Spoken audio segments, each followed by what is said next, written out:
Hi, everyone. We're going to jump back in podcast time to September 15th, 2015 for this week's selection, How Publicists Work. We've never had a publicist. You know why? Because nobody cares that much about us. So it's really not a job that would get a lot of billable hours, if you know what I mean. But anyway, it's a pretty fascinating, weird job. And we heard from a few publicists, I believe, when we recorded this. So maybe we'll hear from some again. How publicists work.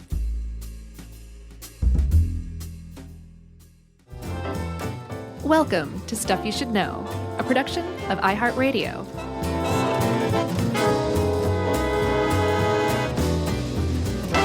Hey, and welcome to the podcast. I'm Josh Clark. There's Charles W. Chuck Bryant. There's Jerry. So, Stuff You Should Know. This is it. Boy, that sounded like you're introducing the final episode. My voice. This is it. Feels like it's the final episode. You won't be able to talk anymore. No, I'm getting there. It's not true. You don't know that. How's it going? It's going pretty well, man. How about with you? I think both of us had a bit of a dark time researching this article. Why? Well, because, and we're going to get flack. That's a teaser. From Publicists, because what I learned is that publicists are professional liars. I would say that depends on the circumstance. Well, what do you mean? Well, You saying there are publicists who don't lie? No, I'm saying it depends on whether the publicist is going to the media or the media is coming to the publicist, depending on the circumstance. What I am saying is no matter who you work for, if you are a publicist, then a percentage of your job will be lying. Right, okay. Depending on the circumstance. Yeah. Exactly. So Billy Ray Cyrus... you Cyrus... wouldn't lie about something good. Billy Ray Cyrus is like, I am going to donate a bunch of time and money to a local homeless shelter. Yeah, you don't have to lie about that. The publicist gets on the horn, starts letting everybody know, you guys should come cover this. Billy Ray Cyrus goes and does that, and everything's good. Then, on the way home, Billy Ray Cyrus decides to celebrate by drinking a bucket of tequila and runs his car into a whatever. Okay. The publicist then starts getting calls and says... he didn't drink a bucket of tequila. That wasn't even him. That's overstated. What really happened with this? So the circumstances depend on the whether the publicist is fibbing or not. Oh, yeah. I'm not saying that all publicists do is lie, but I'm saying if you work as a publicist, part of your job is to cover tracks and to lie. Gotcha. And that don't hate the publicist, hate the system is what I say. Yeah, they're definitely a part of a larger system. Yeah, a larger system, which includes all of us who digest news.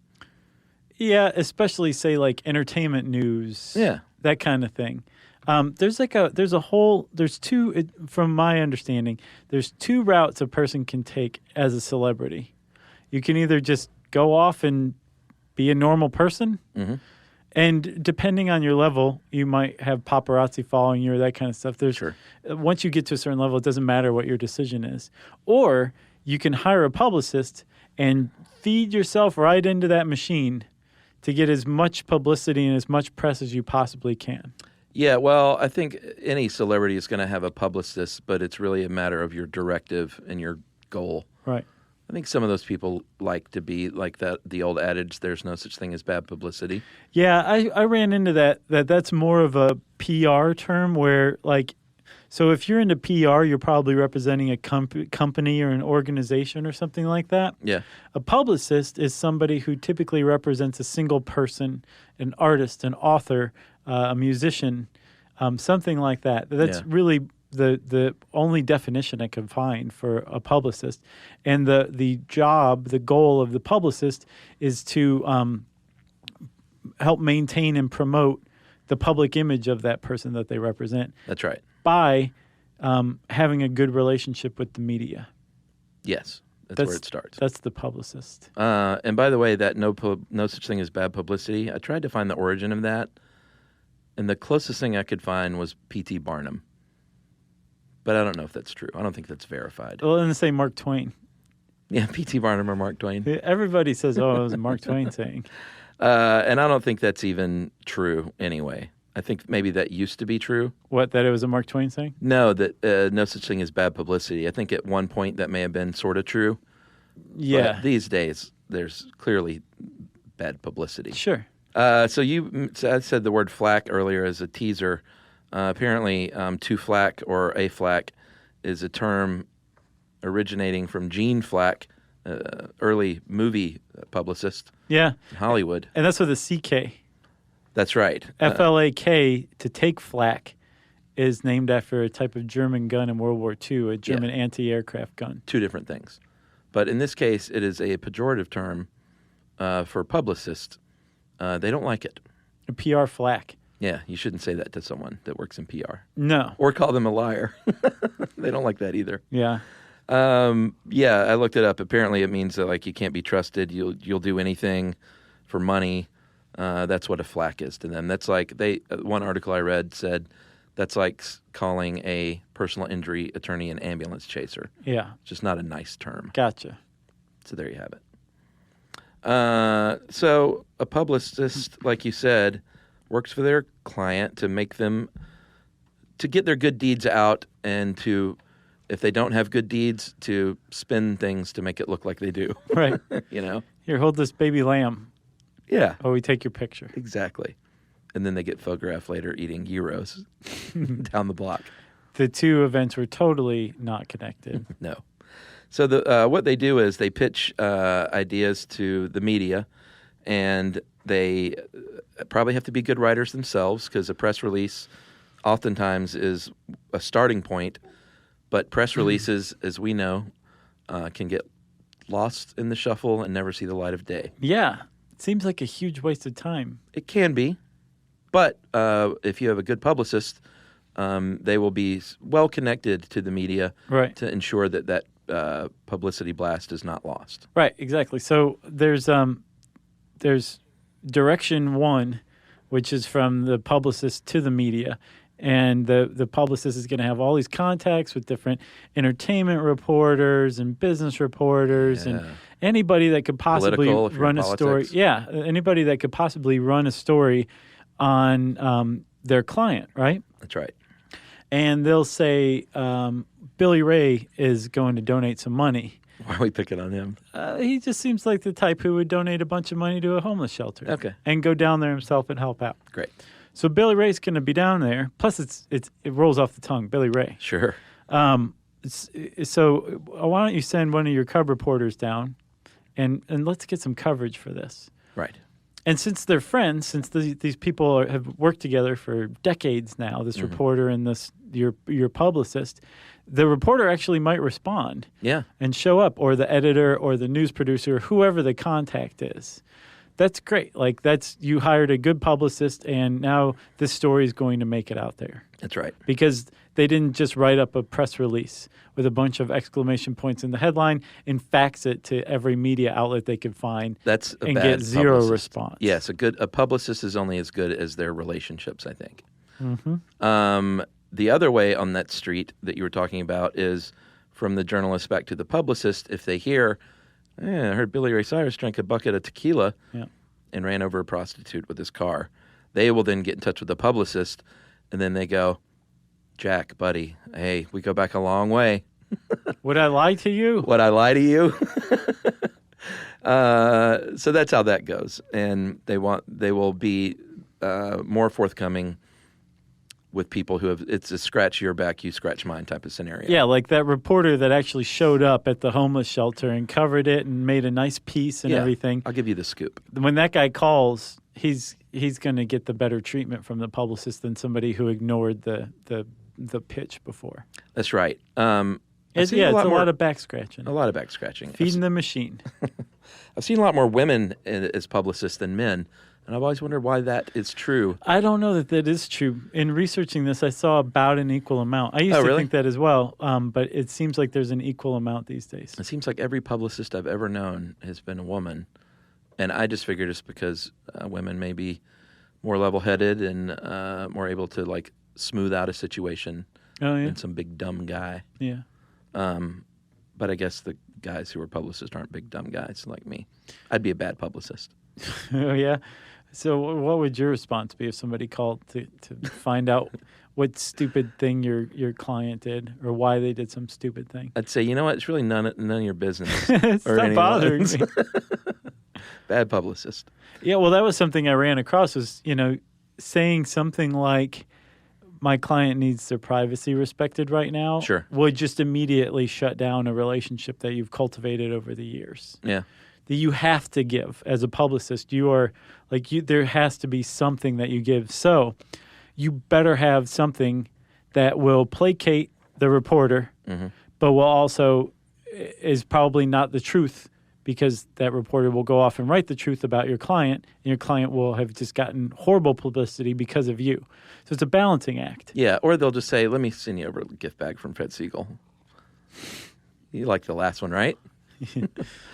But publicists may also, and it depends, people that have a staff of people working for them, sometimes the lines are blurred on who does what, but a publicist can arrange interview requests and set all that stuff up. If you have like a book tour or you're a politician or you're a band with a new album coming out, they might arrange all those interviews, in which case they are prepping two things. They are prepping the interviewer, saying, you can't ask about the bucket of tequila. Right. If you want this interview, I'll give it to you, but this is off limits, all these things.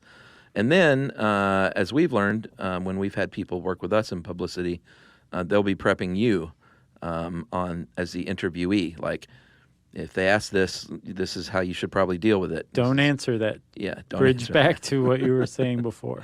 And my favorite thing ever are videos where celebrities walk out of interviews because the interviewer has asked something they weren't supposed to ask. Yeah. Those are great. Yeah. I'd just sit around and watch those all day.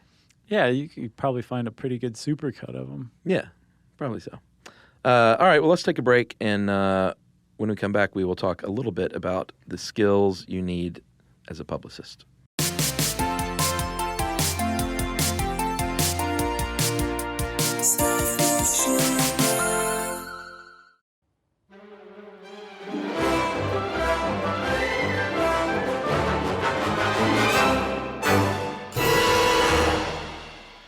All right, we've mentioned lying. And, I joke, but for real, if you want to be a publicist, you better have a certain comfort level with stretching the truth and lying. Yeah. Because you're going to have to do that. If you're not comfortable with that, you shouldn't go into that line of work. Yeah. Is that safe to say? I think very. You need to be good with people and cultivate those relationships. You need to be a good writer. Well, not only do you have to be a good writer, you have to be a good journalist. And a lot of publicists have a background in journalism, because I kept running into this in this article and another article you sent. The number one rule of being a publicist is to think like a journalist. That's Even right. better than that is to not only think like a journalist, but be able to write like a journalist too. Because as we kind of demonstrated, the publicist-media relationship is a two-way street. The publicist needs the media to publicize in a flattering manner their client. Sure. But the media needs the publicist because they've got deadlines and they need to come up with story ideas. And if something is brought to them, that's great. That's good. But that media professional has a reputation to protect. It can't be like, Billy Ray Cyrus got off of his couch and mailed a check for $500 to a local homeless shelter. Yeah, boring. Yeah, and it came in a press release in a fax machine. Yeah. That reporter is not going to have a very good reputation. But if a publicist comes to this reporter with a great headline, creative pitch, a good story that's tailored to that reporter and their beat, and even more than that, tailored to that reporter's audience, yes, there's a good likelihood that reporter will say, I'm listening. Right. And that's just music to a publicist's ears. Sure, just to be listened to. Yeah, that's when you throw it into fifth gear. You can't be afraid of rejection. You've got to be outgoing, and you've got to take your licks, because a lot of your attempts are going to fail just by nature of the job. So you can't get your feelings all hurt. Yeah. You could, but you don't want to show that, because then the journalists will be like, geez, Chuck's such a baby. You are going to be eaten alive. I didn't run the story, and he's complaining. Crying, like a little even. wimp. I saw him choking up in the bathroom. While they may get a good laugh out of that, they probably won't want to work with you as much. Right. You got to be very patient, and you have to be very flexible, because if you're working for celebrities, it is a very tough job. That's another thing, too. So you are your hours are basically all hours. Whenever you're needed. Right. So not only does your publicist frequently also have to do other stuff, or people associated with the publicist have to do things like pick up things for the client. Yeah, like stuff dry an assistant cleaning or would do. stuff. Yeah. Sure. In addition to that, like the higher up you go on the food chain, which we'll talk about in a minute, the more that client feels A-okay with emailing you at 3 a.m. saying like, I need to be reassured about my celebrity status or whatever. Yeah. And the publicist needs to respond. You're basically on call all the time. Also, at 3 a.m, your client may have done something really horrifically stupid. Yes. And some paparazzi caught it, and now word's starting to spread, and you're fielding calls from reporters at 3 a.m. to get a statement on what your client did. Yeah. I mean, when Twitter came out, I remember thinking at the time, like, publicists aren't going to be around anymore because people are doing this themselves. Well, they've actually figured out ways to use Twitter to their benefit. Ways to use Twitter, but Twitter is also their biggest security blanket as well, because of Twitter, more and more celebrities are saying really stupid things that the publicist is then going to have to cover their tracks. Yeah, that's a good point. So they'll take down the tweet and then try and spin that, or just, the apology is always very funny to me. Like, the awkward. Well, it's never like, did you hear about Chris Carter, the NFL guy?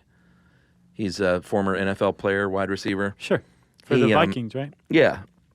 He is in hot water this week because he was hired by the NFL to come in and speak to the rookies. They often do that for guys that had been in trouble, to come in and say, don't do what I did. It's scared straight. Yeah, sort of.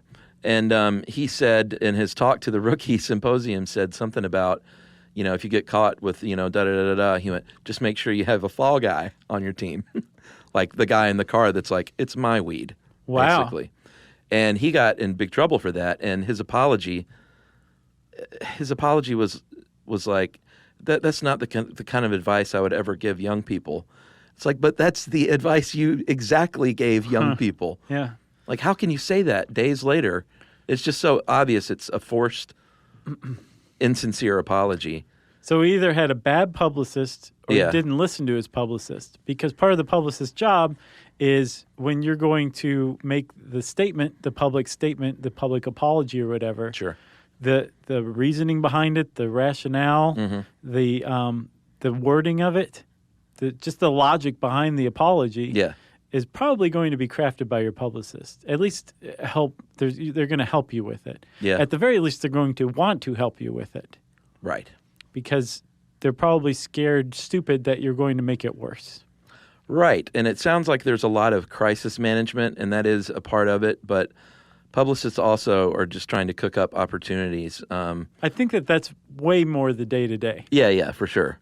Depending on the client, of course. Sure. But I remember our former boss, Connell, was in a band years ago, and I read online somewhere that his band went to Elton John's. Do you remember this story? No. Went to Elton John's house and spelled out their band name and fire on his tennis court. No, I hadn't heard that. To try and get on his label or something. That's a great way to do it. I know. And I went and asked him, I was like, dude, I can't believe you guys did that. And he went, we didn't do that. I was like, no. And he was like, no. Our publicist made that up. It was like nothing true about it. And he's like, no. They completely fabricated that story as a publicity stunt that never happened. Huh. Yeah, so why even go to the trouble of it when you can just release a story that says that you did that? Yeah, isn't that amazing? When something like that could so easily be fact-checked, like by calling Elton John. Well, that's the other thing. He's like, I don't have a tennis who's going to call court? Elton John, Well, I don't know. So I'm curious. I wonder how many media stories are just totally fabricated. Matter of fact, I'd be you out there in podcast surprised. land, let us know. If you know a media story that was just totally fabricated that everybody takes as fact, right. we want to hear it. I love stuff like that. I do too. All right. We mentioned earlier that you might end up getting the laundry or dry cleaning as a publicist. If you're the publicist intern. Yeah, that's probably what's going to happen is you might get asked to go get the laundry, and then you'll say, sure, I'll take care of that for you. And then you will go down the chain until you find the underling who is trying to be a publicist who still does things like that. Right. This person may or may not be in college, but is probably college age. That's something that I ran across. If you want a career as a publicist, you do not need to spend a single penny on higher education. No. The entire career of publicists begins as a hands-on experience. Yeah, you need to be literate. You need to probably have a knack for writing in a journalistic way. Sure. And crafting good headlines and by proxy good email subject lines. But you don't if you have that already before college, you don't need to go to college. No, like you can go and major in journalism or communications or PR, but it's not like you get that diploma, that PR diploma. And you're going to get like some entry-level job as a publicist. No, you're still going to have to work your way up. See, it says right here, I have a PR degree, so where's my job? Right. My advice is to skip college and go straight into the workforce as early as you can if this is what you want to do. You know, I feel and I hope that there is becoming a bigger understanding that there are certain fields out there are careers out there where you don't have to go to college. No. And there are careers out there where, like, you should go to a vocational school to learn that trade. Yes. That college is not necessarily this end-all, be-all that you have to spend money after money after money to get a degree that might even not be used in your field. But I mean, I didn't need a degree to do what I'm doing. No one ever has to see it. Right, and this is a perfect example of that, Chuck. Like, to be a publicist, you do not need a degree. You need hands-on experience. You need basically what amounts to an apprenticeship. That's right. Yeah. Good way to say it. So go in and get that job in the mailroom or as an assistant or as an intern. And it would be great if you still live at your parents' house at this point because you're going to get paid like next to nothing. Yes. And you're going to be doing all the grunt work. Yes. But if you go in there with your mindset to, I'm going to learn this, I want to learn this and move up, you're going to be in the right environment for that. Absolutely. Like we said, you might be picking up dry cleaning. You're going to be returning a lot of phone calls, drafting a lot of probably not so fun press releases.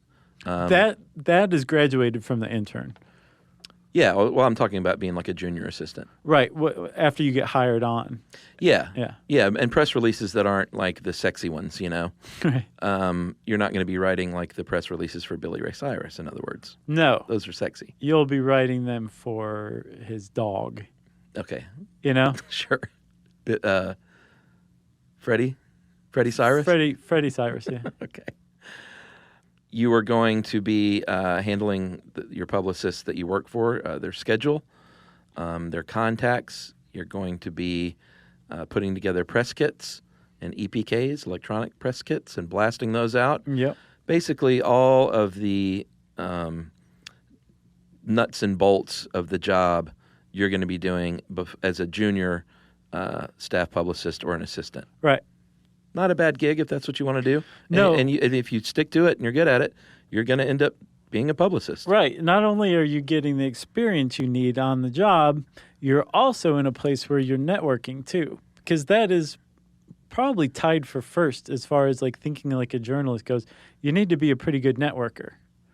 That's right. And you know what? Let's take a break, and we will Okay. talk more about networking and some of the skills you still need.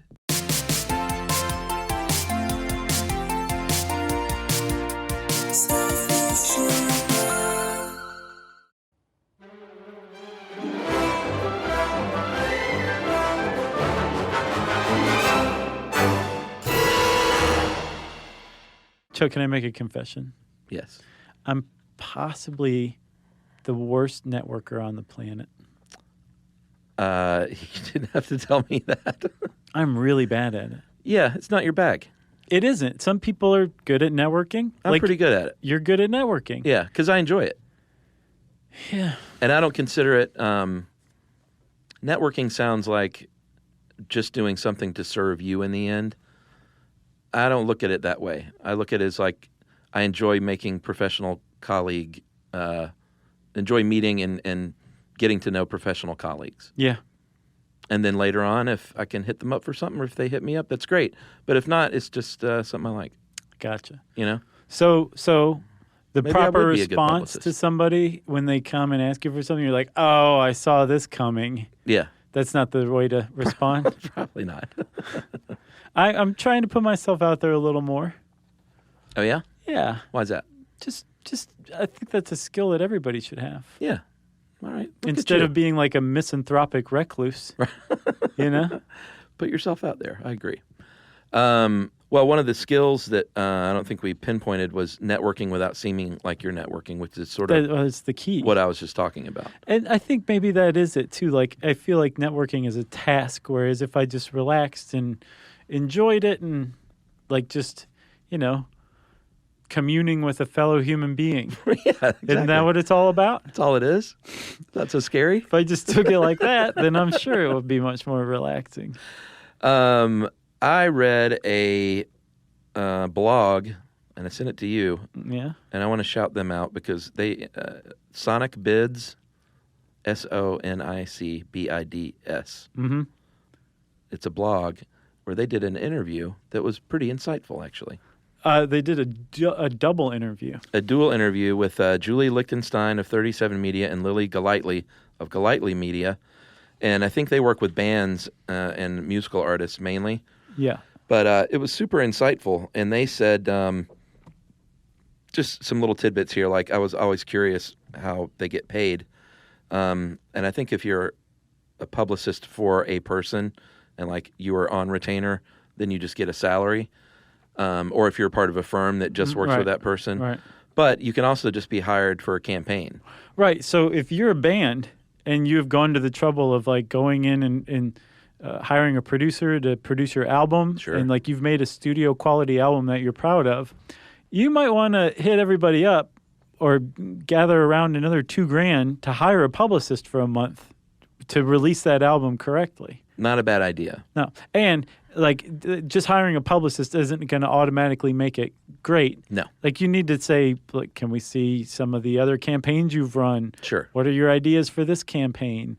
Who have some of your clients been in the past? What's some of the press that you've gotten? Yeah, like you want to see your successes. Yeah, you don't want to just be like throw a dart at a phone book. Right. Do your research because it's $2,000 and you're an up and coming band, and that's not chump change. But if you look at it as a wise investment and you do invest it wisely in a good publicist, it could make a huge difference for you. Agreed. This Julie said that they try and get out for major artists 3 or 4 months ahead of the release of the album is when they want to start their job. Yeah. So it's not like, hey, it drops next week. Let's think of some good ideas. Right. They want some good lead time. And they said that they like to work around goals. If it's like a tour, like for us going on our tour, Right. we don't have a publicist. No. But we have promoters working with venues Right. that sort of do the job of a publicist as far as trying to sell tickets. Right. But if you are booking a tour and you have a publicist, they're going to be the ones that are getting you on the local radio stations, morning TV, getting you in the local newspaper or alternative newspaper to get you some press. Yep. And this is, I mean, if you have, this is stuff you can do yourself, but one of the things that you are hiring when you hire a publicist is their contacts, too. Yeah, absolutely. Like, you don't have the contacts, you're just the band. One of the problems is it's going to be tough for you to think objectively. Like, you're not going to understand why every journalist you talk to doesn't want to automatically do a long-form piece on how great your band is. Right. Publicist is going to be dispassionate enough. Yeah. And removed enough that That's a they good can word for see it objectively through a journalist's eyes and then pitch it in a way that's probably going to get better, more bites. Yeah, that's a good way to put it because the artists, we've even experienced this, is the ones who gets their feelings hurt, saying like, oh man, they interviewed us last time, why didn't they do it this time? And they're always great about massaging the ego a little bit and saying like, it's okay guys, it's no big deal. Yeah. Because that doesn't do much for us anyway. Lie. Right. We got this other thing that's better. Lie. Right. The other thing they're going to be doing if they work for you is they're going to be sending you weekly or biweekly reports on what's lined up, who passed on stuff, who bit, stuff like that. Like they're keeping you informed. Yeah. You're not just like in a black hole. And some artists like to be well in touch on that stuff, and some probably don't care about being bothered. Right. You know? They just want to be on Conan. Man. Conan shot in Atlanta, 15 minutes from our house, Yeah. where we live, Yeah. and we couldn't get on Conan. I know. And it was while our TV show was debuting. I know. You don't have to remind me. Let's talk Penny C. Sansevieri. Yeah, from HuffPo. She is the author and CEO of Marketing Experts, Inc., and she listed out 9 things that a good publicist does. What's number 1, Chuck? Can you guess? Think like a journalist. That's right. You already said that, and you were right. That's the number 1 rule. Number 2 rule is know the rules. Right. Got to play within the game. If you start, I mean, you can bend rules, but if you start breaking them, people have a long memory. Well, if you go on and read, just type the phrase rules of pitching and publicity into your favorite search engine, and it will bring up, apparently, one of the things journalists like to do in their downtime is write lengthy blog posts mocking PR and publicists who don't follow the rules of pitching. So one of the rules is no phone calls. You just don't use the phone. Oh, all email? Yeah, especially if you're cold calling people. Like, I guess if you have a relationship with somebody, you can pick up the phone and call them, but you don't send an email blast and then a day later follow up on the email by phone. Apparently, did you get that email? That's the worst thing you can do. Yeah, you don't want to bug people. No, and it's very easy to come off as like pestering a reporter as a publicist. I bet. So you need to know the rules, or your publicist needs to know the rules. Here's a good one that I didn't think about. Reading outside of your market. I'm sure it's pretty easy to just think New York and L.A., like what else do I need to know about? Well, not even that. It's like if you're a band. Outside of your industry? Even? Yeah. Yeah. You know, and just start to think of like, oh, well, we actually sing this song about the oil industry and oil prices are going through the roof. So maybe the Today Show would want to talk to us about our song. Didn't think about that. I'd be a great publicist. Well, you'd be a great songwriter. I'm terrible at networking. Google Alerts, that's kind of a no-brainer, I would think. Understanding the importance of local media, that's a good one. Because while your artist is not going to be super stoked about appearing on Good Morning Toledo, hey, if there's a tie, like you're from Toledo, like you, yeah, then that's probably a smart thing to do because the local media loves people that were from there that moved away. Right. Plus, or also, maybe they still live there. Plus, Mrs. Sansevieri makes this point, or Ms. Sansevieri, sorry, makes this point that you never know where a local contact is going to end up. Sure. Might hit the big time. They might work for USA Today in a couple of months. Yeah. It doesn't get bigger than that. And if they hit the big time on their end and they have you as like a contact, it could help you out big time. That's right. And then earlier you mentioned something about subject lines for emails. I never really thought about this, but Penny says, can I call her Penny? You can. Are we on a first-name basis? I call her Ms. Sansevieri. Okay.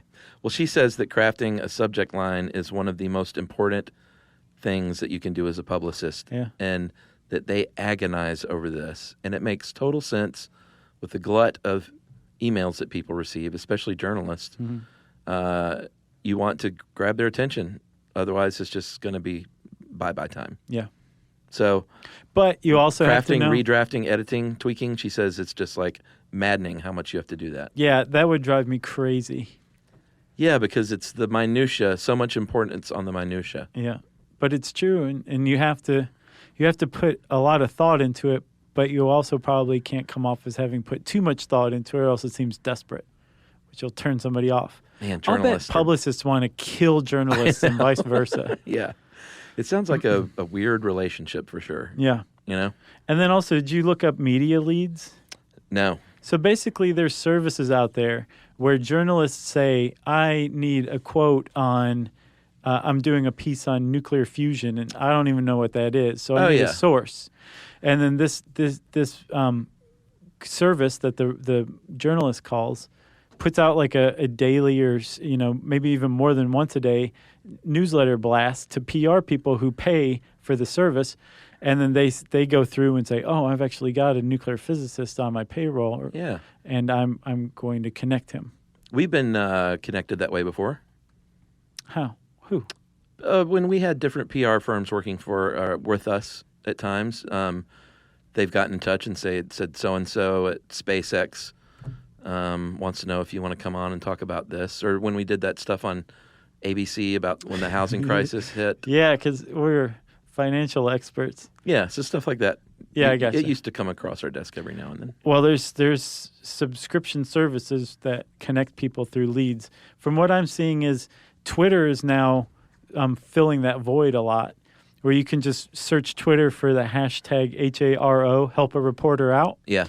The reporters, and then also I guess there's a lot of PR tastemakers out there. Sure. That are just super connected and will basically tweet a lead, and you don't have to pay $1,000 a month for that subscription service.